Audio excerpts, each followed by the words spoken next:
الحمد للہ وکفا وسلام علی حبیبہ المصطفیٰ اما بعد بحمدہ تعالی وبکرم مصطفیٰ صلی اللہ تعالی علیہ وسلم۔ آج قرآن عظیم کے 12 پارے تلاوت مکمل ہو چکے۔ اللہ کریم بقیہ سپاروں کی تلاوت ہمیں صحیح تجوید کے ساتھ کرنے اور آپ سب کو خشوع و خضوع کے ساتھ سماعت کرنے کی توفیق عطا فرمائے۔ آج ہم نے قرآن عظیم کے احسن القصص کو تلاوت کیا ہے۔ اللہ تبارک و تعالیٰ اپنے رسول صلی اللہ علیہ وسلم سے یوں فرماتا ہے، نحن نقص علیک احسن القصص، اے محبوب ہم آپ کو سب سے بہترین قصہ سنائیں گے، سب سے بہترین قصہ بتائیں گے۔ تو سب سے بہترین قصہ کیا ہے؟ وہ سورہ یوسف ہے۔ سورہ یوسف میں جو سیدنا یوسف علی نبینا علیہ الصلاۃ والتسلیم اور آپ کے بھائیوں کا واقعہ، آپ کے والد کا اور زلیخا کا جو واقعہ پیش آیا ہے، یہ ساری چیزیں تفصیل سے اس میں ذکر ہوئی ہیں۔ اور قرآن جس کو احسن القصص کہہ رہا ہو، احسن القصص کا مطلب وہ سب سے بہترین قصہ، تو اس سے بہتر قصہ کیا ہو سکتا ہے؟ بچوں کو بھی وہی قصے سنائیں جو قرآن میں ہیں اور حدیث میں ہیں۔ اور اس لیے اللہ تبارک و تعالیٰ فرماتا ہے عبرت کے لیے، اس سے بہت ساری چیزیں تمہیں سیکھنے کو ملتی ہیں۔ سورہ یوسف کی شروعات ہی رب تبارک و تعالیٰ یوں فرماتا ہے کہ ہم نے قرآن پاک کو عربی میں نازل کیا ہے تاکہ تم سمجھ سکو، اور اس کے بعد پھر عربی میں ہی یہ واقعہ بیان کیا۔ ہوا یہ کہ بنی اسرائیل کہاں سے شروع ہوتے ہیں؟ حضرت سیدنا یعقوب علیہ السلام کی اولاد سے۔ یعقوب علیہ السلام حضرت اسحاق علیہ السلام کے بیٹے تھے، اور اسحاق علیہ السلام حضرت ابراہیم علیہ السلام کے بیٹے تھے۔ تو یعقوب علیہ السلام کا ایک نام اسرائیل بھی ہے، یعقوب علیہ السلام کا ایک نام اسرائیل بھی ہے، اور عربی میں بنو کہتے ہیں یا بنی، بیٹوں کو۔ تو بنی اسرائیل کا مطلب ہوا اسرائیل کے بیٹے ہیں۔ یعقوب علیہ السلام کے 12 بیٹے تھے، اس میں 11ویں نمبر پر حضرت یوسف علیہ السلام تھے۔ 10 بڑے بیٹے اور اس میں 11ویں نمبر پر حضرت یوسف علیہ السلام تھے۔ شروع میں یہ 11 ہی تھے، اور سب سے چھوٹے چونکہ حضرت یوسف علیہ السلام تھے، اور پیدائشی حسن و جمال اللہ تعالیٰ نے کمال کا عطا کیا کہ آپ کو جو لوگ دیکھتے تھے وہ پلک جھپکنا بھول جائیں، ہر طرح کی خوبصورتی سمیٹ کر جس میں رکھ دی گئی ہو، وہ سیدنا یوسف علیہ السلام کا جمال تھا۔ اور آپ کے والد حضرت یعقوب علیہ السلام چونکہ اللہ کے نبی بھی تھے، اور ان کے باپ بھی نبی، ان کے دادا بھی نبی، نبیوں کا گھرانہ ہے، تو یوسف علیہ السلام کو وہ اپنے قریب زیادہ رکھتے تھے۔ حضرت یعقوب علیہ السلام کی یہ محبت اتنی غالب تھی کہ دوسرے بھائیوں کے دلوں میں حسد پیدا ہو گیا، شیطان نے حسد ڈالا۔ قرآن پاک میں اللہ تعالیٰ نے اس کا ذکر یوں فرمایا ہے، تو وہ صرف اور صرف اس بات سے حسد کرتے تھے کہ ہمارے باپ سب سے چھوٹے والے یوسف کو زیادہ چاہتے ہیں، ہم لوگوں کو اتنا خیال نہیں کرتے۔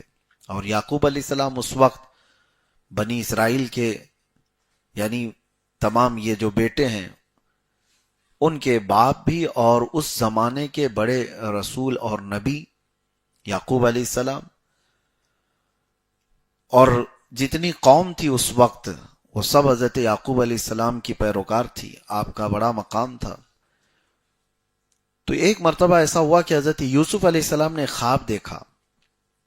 خوابوں کی تعبیر کے سلسلے میں بھی میں آپ سے کچھ عرض کروں گا، اور اس خواب کے ذکر سے یہ سورہ شروع ہوتا ہے۔ شروعات میں ہی اللہ تعالیٰ نے فرمایا انی رأیت 11 کوکبا والشمس والقمر رأیتهم لی ساجدین۔ حضرت یوسف علیہ السلام نے کہا اذ قال یوسف لأبیہ یا ابتی، یاد کرو جب یوسف نے اپنے والد سے کہا کہ میرے ابا، میں نے خواب میں یہ دیکھا ہے کہ 11 ستارے، انی 11 کوکبا، 11 ستارے، چاند اور سورج، والشمس والقمر، مجھے سجدہ کر رہے ہیں۔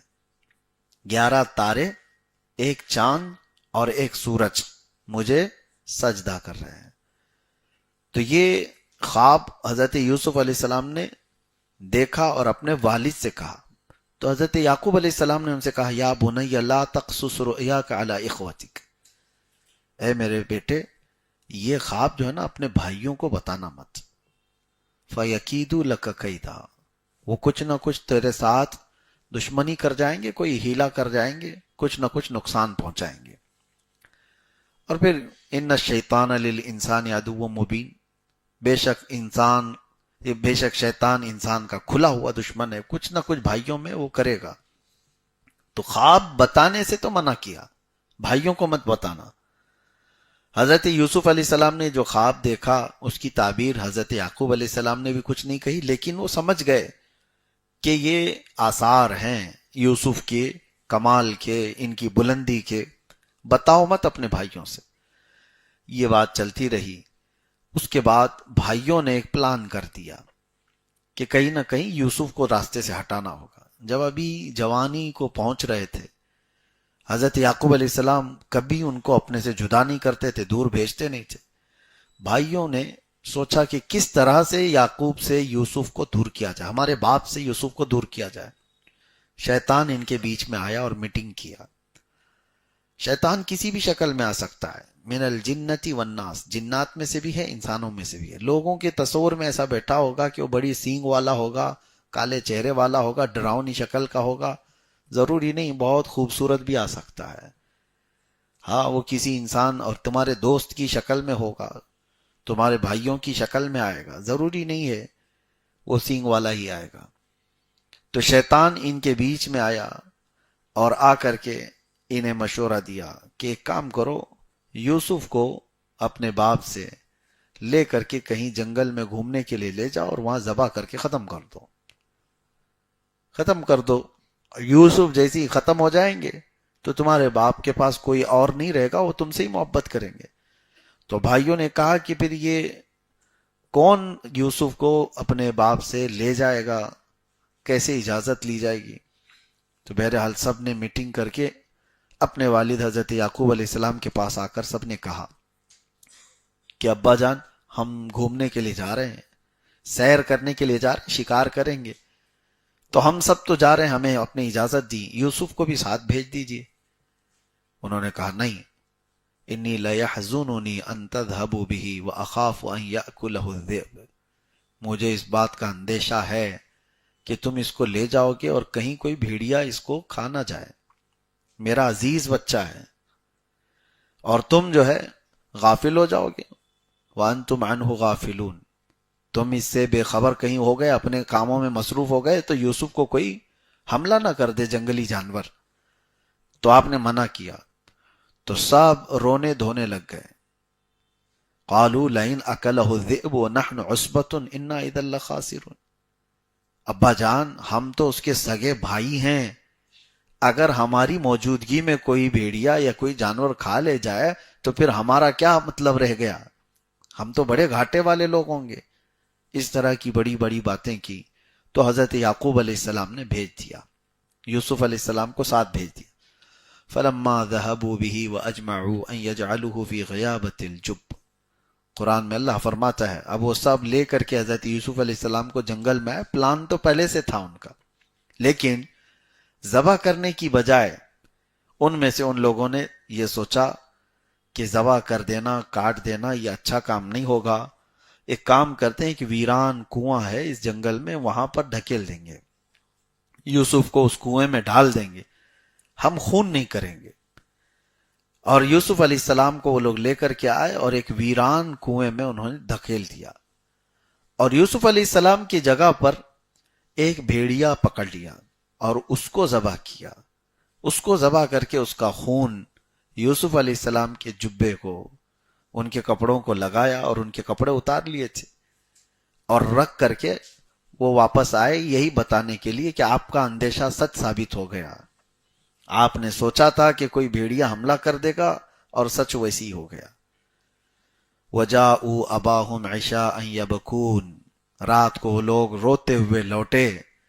قالوا یا ابانا انا ذهبنا نستبق وترکنا یوسف عند متاعنا، اے ہمارے باپ ہم گئے کھیل رہے تھے، سامانوں کے پاس یوسف کو بٹھائے تھے، فأکلہ الذئب، بھیڑیا آیا اور کھا لیا۔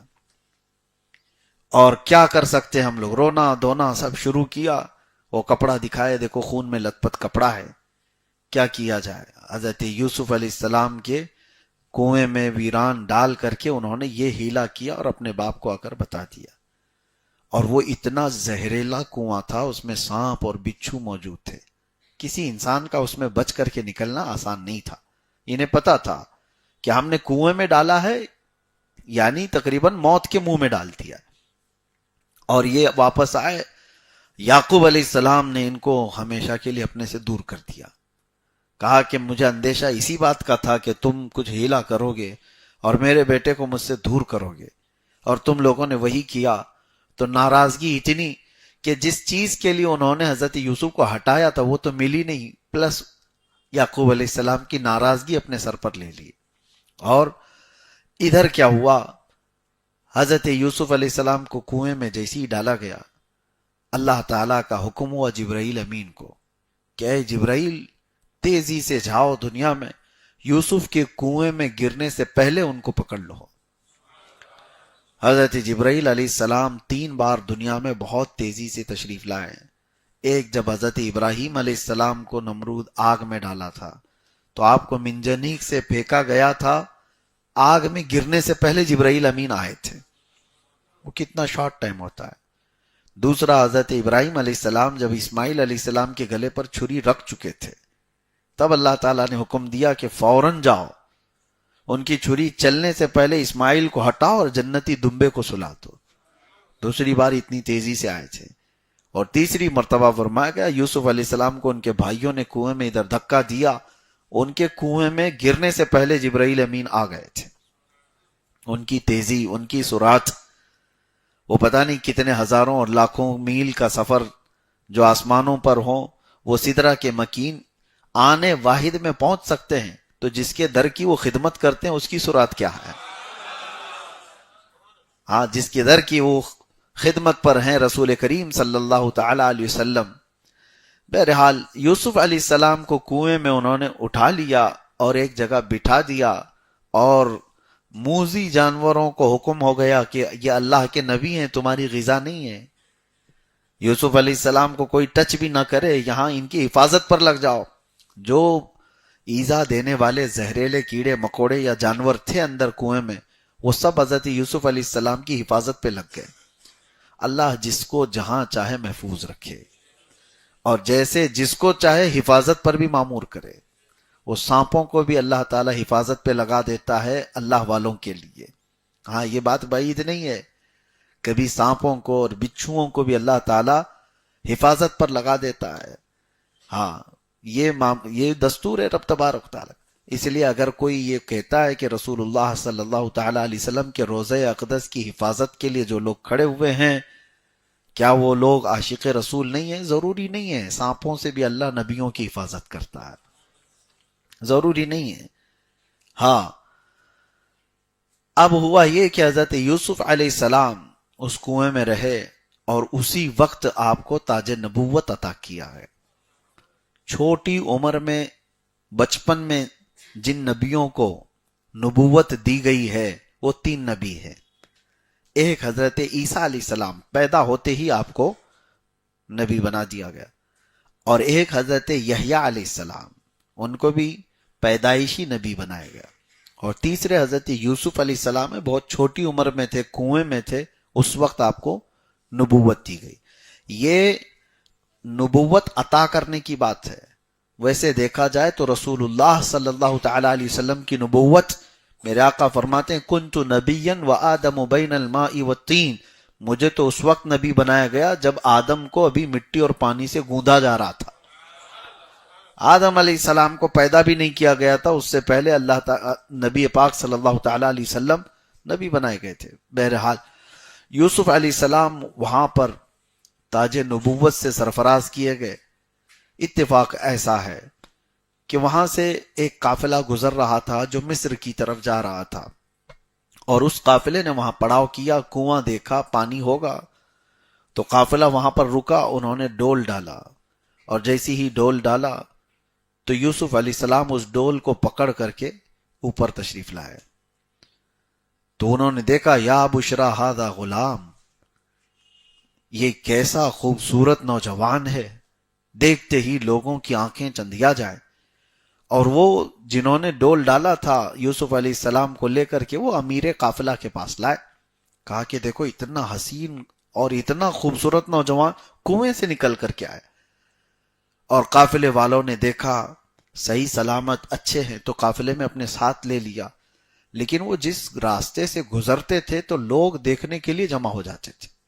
آپ کی چمک اتنی تھی، آپ کی خوبصورتی ایسی تھی کہ رات کی تاریکی میں بھی جائیں تو اجالا نظر آئے آپ کے چہرے پاک پر، تو لوگ دیکھنے لگ جاتے تھے. امیر قافلہ نے سوچا کہ فری میں کیوں دکھائیں، مفت میں کیوں دکھائیں.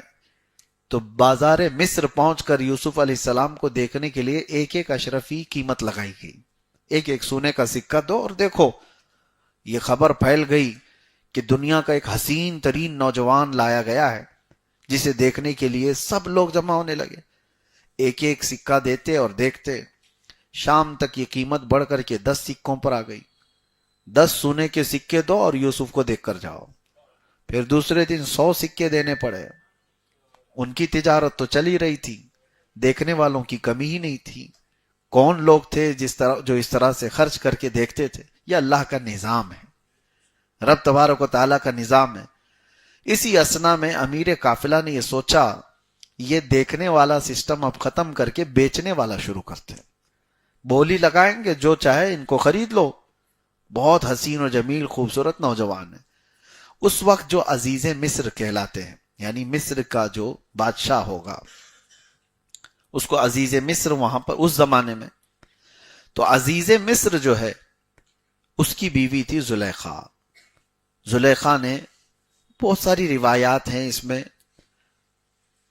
حضرت یوسف علیہ السلام کے حسن کو خواب میں دیکھا تھا، اور وہ حقیقت میں جس وقت دیکھی وہ دل دے بیٹھی. اور ان کو یہ تھا کہ زلیخا کو کہ کسی نہ کسی صورت میں یوسف کو خریدا جائے. بڑے بڑے لوگ بولی لگاتے رہے، اور کئی لوگ اپنے سونے کے سکے چاندی کے سکے بھر بھر کر لائے. بولی لگتی گئی. اب چونکہ عزیز مصر بادشاہ مصر کی بات تھی تو تقریباً سلطنت کا ایک بڑا حصہ دے کر کے حضرت یوسف علیہ السلام کو خرید لیا گیا.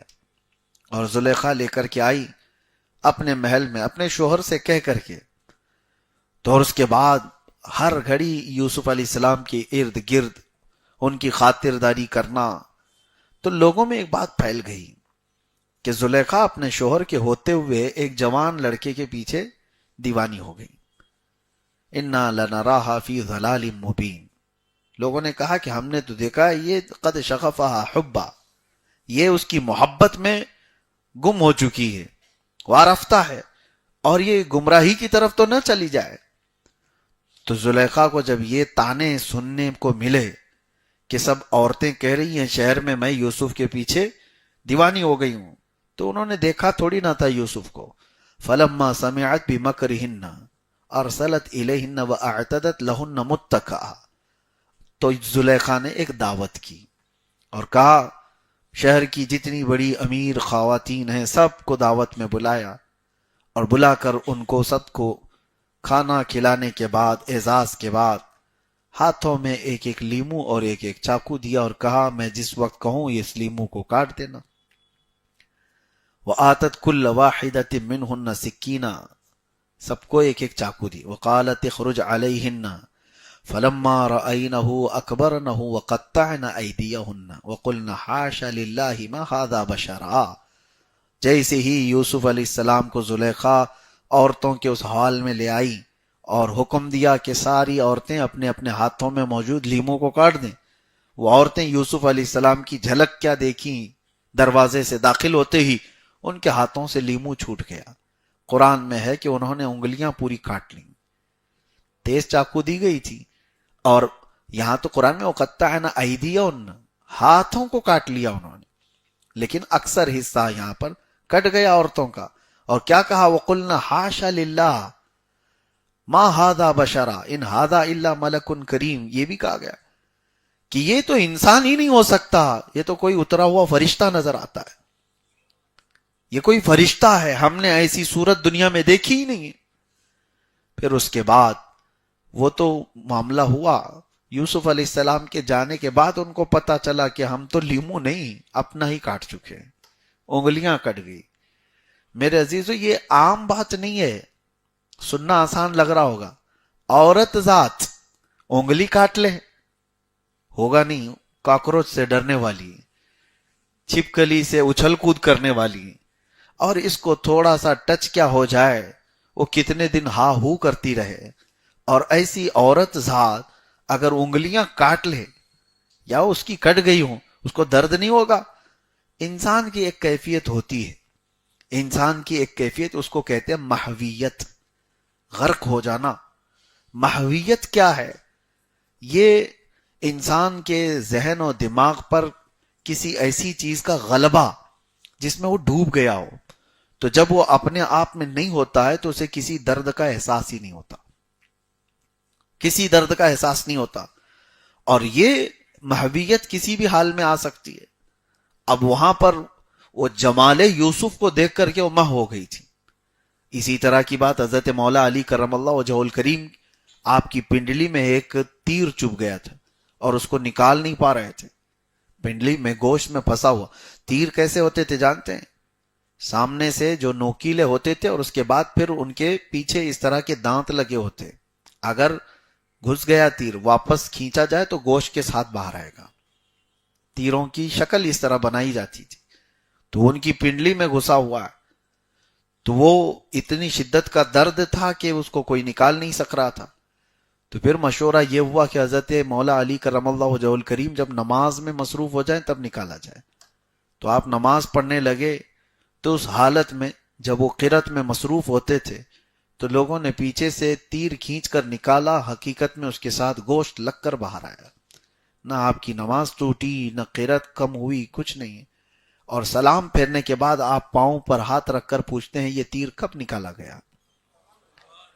یہ محویت ہوتی ہے۔ جب اللہ کی یاد میں محبت میں غرق ہو جائے بندہ، محبت مصطفیٰ صلی اللہ تعالی علیہ وسلم میں یہ کیفیت آ سکتی ہے۔ تو وہاں جو عورتوں کو یہ کیفیت آئی تھی، اور قرآن میں ہے کہ ان کی انگلیاں جو کٹ گئیں، تو وہ جان بوجھ کر کے تو نہیں کاٹی، بلکہ وہ کچھ اور دیکھ رہی تھی اور ہاتھ سے کٹ گئی۔ ایسا ہو سکتا ہے آپ کچھ اور دیکھ رہے ہو اور کر کچھ رہے ہو، تو ایسی حالت میں بھی درد کا احساس کم ہوتا ہے۔ اور یہ محویت آج کے بچوں میں تو گیم میں ہے۔ ہاں، ان کو دو چار پیچھے سے تھپڑ مار کے بھی چلے جاؤ، ان کو پتہ بھی نہیں ہوگا کس نے مارا، پتہ بھی نہیں ہوگا، کیونکہ محویت ہے ان کی، وہ غرق ہیں کسی اور چیز میں۔ اور اس حالت میں وہ جب وہ ڈوبے ہوئے ہوں گیم کھیلنے میں، وہ ان کے سامنے کوئی بھی چیز لے جا کر کے رکھ دو، سب کھا لیں گے۔ وہ کوئی بھی چیز رکھو، وہ تو ایسا نہیں ہے کہ چاکلیٹ یا چپس رکھو، وہاں گوبر بھی رکھو تو ہاتھ جائے گا اور کھا لیں گے۔ محویت ہے، اسے احساس بھی نہیں ہوگا۔ تو انسان کی ایک کیفیت ایسی آتی ہے جو مہ ہو جاتا ہے آدمی۔ اللہ تعالیٰ ان بری محویت سے ہماری حفاظت فرمائے اور حب مصطفیٰ میں مہ عطا فرمائے۔ اعلیٰ حضرت نے کیا دعا کیا ہے مدینے جانے کے بعد؟ اعلیٰ حضرت فرماتے ہیں ایسا گما دے ان کی ولا میں خدا ہمیں، ایسا گما دے ان کی ولا میں خدا ہمیں۔ ولا کہتے ہیں محبت میں، اے اللہ ان کی محبت میں ایسا ہم کو گم کر دے، ڈھونڈا کریں پر اپنی خبر کو خبر نہ ہو، ڈھونڈا کریں پر اپنی خبر کو خبر نہ ہو۔ یہ غالب نے جو کہا تھا، اعلیٰ حضرت نے اس کے جواب میں کہا ہے، کوئی امید بر نہیں آتی، کوئی صورت نظر نہیں آتی، ہم وہاں ہیں جہاں سے ہم کو خود ہماری خبر نہیں آتی۔ یہ غالب نے کہا تھا ہم وہاں ہیں جہاں سے ہم کو خود ہماری خبر نہیں آتی، لیکن یہ دنیاوی محبت میں غالب نے کہا تھا۔ اور اعلیٰ حضرت نے کہا ایسا گما دے ان کی ولا میں خدا ہمیں، ڈھونڈا کریں پر اپنی خبر کو خبر نہ ہو۔ بہرحال حب مصطفیٰ صلی اللہ تعالی علیہ وسلم میں اللہ محویت عطا فرمائے۔ یہ یوسف و زلیخا کا واقعہ، ہاں اسی بات میں یہ بھی کہا گیا، امام اعظم ابو حنیفہ رحمۃ اللہ تعالی علیہ سے منسوب، کہ آپ سے سوال ہوا تھا کہ ایک بدبخت اور ایک مومن کی روح نکالنے کا انداز الگ الگ ہوتا ہے، تو آپ نے اس سے یہی کہا تھا یہ واقعہ پڑھو سمجھ میں آئے گا.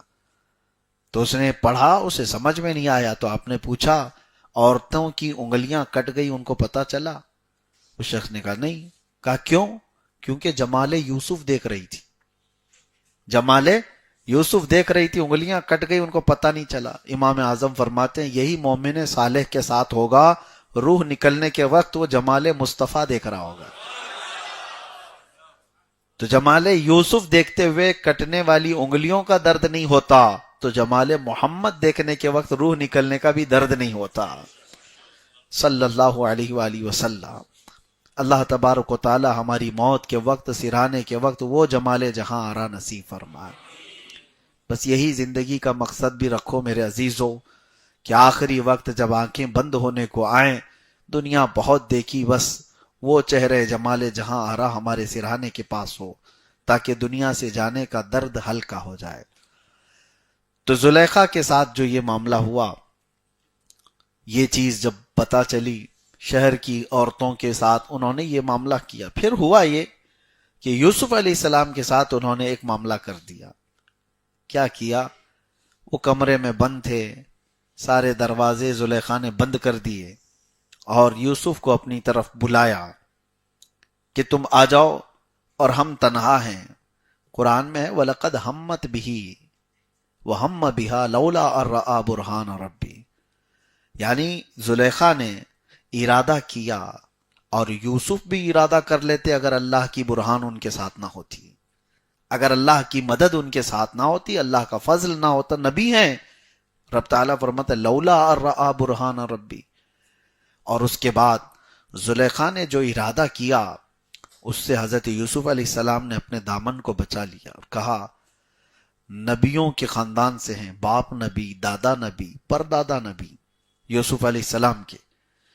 آپ کا مزاج یہ بتایا, نبیوں کے دامن میں پیوند تو ہو سکتا ہے, گناہ کا دھبا نہیں ہو سکتا. نبی گناہ کا سوچ بھی نہیں سکتے. یوسف علیہ السلام اپنا دامن بچا کر اس کمرے سے باہر بھاگنے لگے, تو زلیخا نے پیچھے سے دامن پکڑ کر کھینچا, دامن پکڑ کر کھینچا تو دامن ان کا پھٹ بھی گیا. پھر بھی یوسف علیہ السلام کسی نہ کسی طرح دروازے سے نکل کر بھاگے, لیکن الزام پھر یوسف علیہ السلام پر ہی آیا. زلیخا نے الزام لگایا کہ میں اکیلی تھی تو تنہا پا کر کے یوسف نے میرے ساتھ برائی کا ارادہ کیا. یوسف علیہ السلام اس وقت کیا جواب دیتے؟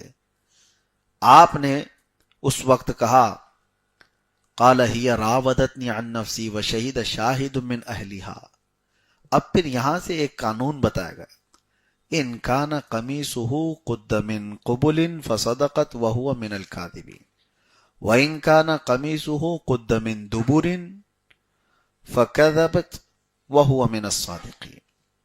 دیکھو یوسف کا جبہ سامنے سے اگر پھٹا ہے تو پھر یہ زلیخا سچ بول رہی ہے, یوسف نے کچھ کرنے کی کوشش کی, یوسف غلط ہیں اس میں. اور دیکھو اگر جبہ ان کا پیچھے سے پھٹا ہے تو پھر زلیخا جھوٹ بول رہی ہے اور یوسف سچے ہیں. تو جب ان کا جبہ دیکھا گیا تو پیچھے سے ہی پھٹا ہوا تھا, کیونکہ وہ بھاگتے ہوئے ان کا جبہ پھٹا ہے. یہ نہیں ہے کہ حملہ کرتے ہوئے سامنے سے کپڑا پھٹا ہو. زلیخا نے دفاع میں کپڑا نہیں پھاڑا, پکڑنے کے لیے پھاڑا. یہ معاملہ ہوا, اس کے باوجود بھی عزیز مصر نے یوسف علیہ السلام کو اٹھا کر جیل میں ڈال دیا. یہ بغیر کسی قصور کے, بغیر کسی جرم کے حضرت یوسف علیہ السلام جب جیل گئے. میرے عزیزو یہاں پر ایک بہت بڑی سمجھ کی بات ہے, جب کسی کو اس طرح کی کیفیت سے گزارا جاتا ہے نا, اس کو برداشت کرنا آسان نہیں ہوتا. کرائم کرنے والے جیل میں آتے ہیں تو کمپرومائز کر کے آتے ہیں, پہلے سے دماغ بنا کے آتے ہیں, لیکن جو کیا ہی نہ ہو اس کا وہاں جینا بہت مشکل ہو جاتا ہے. بار بار اس کے دماغ میں کچوکے لگتے رہتے ہیں, میں نے ایسا کیا کیا. بہرحال کتوں کے خلاف تو سوچ آتی ہی رہے, لیکن اللہ رب العزت کے جو حکمت کے فیصلے ہیں اس پر صابر رہنا ایک بہت بڑا چیلنج ہوتا ہے. یوسف علیہ السلام جیل ڈالے گئے, اور اس زمانے کی جیل آج کی جیل کی طرح نہیں ہے.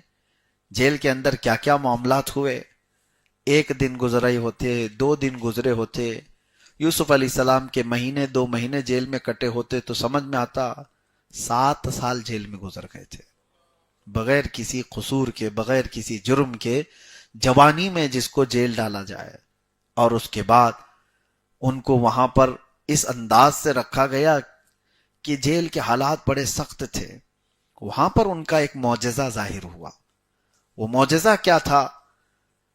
2 قیدیوں نے بھی خواب دیکھا تھا، اور ان قیدیوں نے اپنے خواب سے پریشانی کا اظہار کیا۔ یوسف علیہ السلام کو جو معجزہ تھا، ایک معجزہ تھا، خوابوں کی صحیح تعبیر بتاتے تھے، صحیح تعبیر بتاتے تھے۔ حضرت یوسف علیہ السلام کو یہ معجزہ دیا گیا تھا۔ وہ دونوں قیدیوں نے خواب کیا دیکھا تھا؟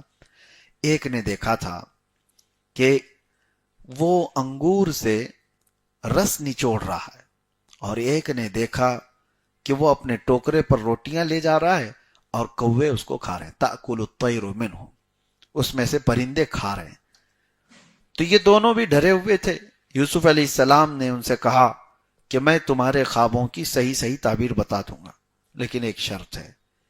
7 سال میں تو کیا کیا بدل چکا ہوگا نا، حالات بدل گئے، عزیز مصر ختم ہو گیا جس نے جیل میں ڈالا تھا، دوسرا بھی آ گیا، زلیخا کا جو شوہر وہ ختم ہو گیا۔ یوسف علیہ السلام نے کہا تم دونوں کے خوابوں کی میں تعبیر بتاؤں گا۔ ایک شخص سے کہا تجھ سے میں وعدہ لیتا ہوں، چھوٹ کے جانے کے بعد جو ابھی فی الحال بادشاہ ہے اس کے سامنے میری بات رکھ دینا کہ میں بے قصور پچھلے 7 سالوں سے اندر رکھا گیا ہوں، اور میری بات پہنچا دینا اور مجھے یہاں سے جانے کے راستے نکل جائیں۔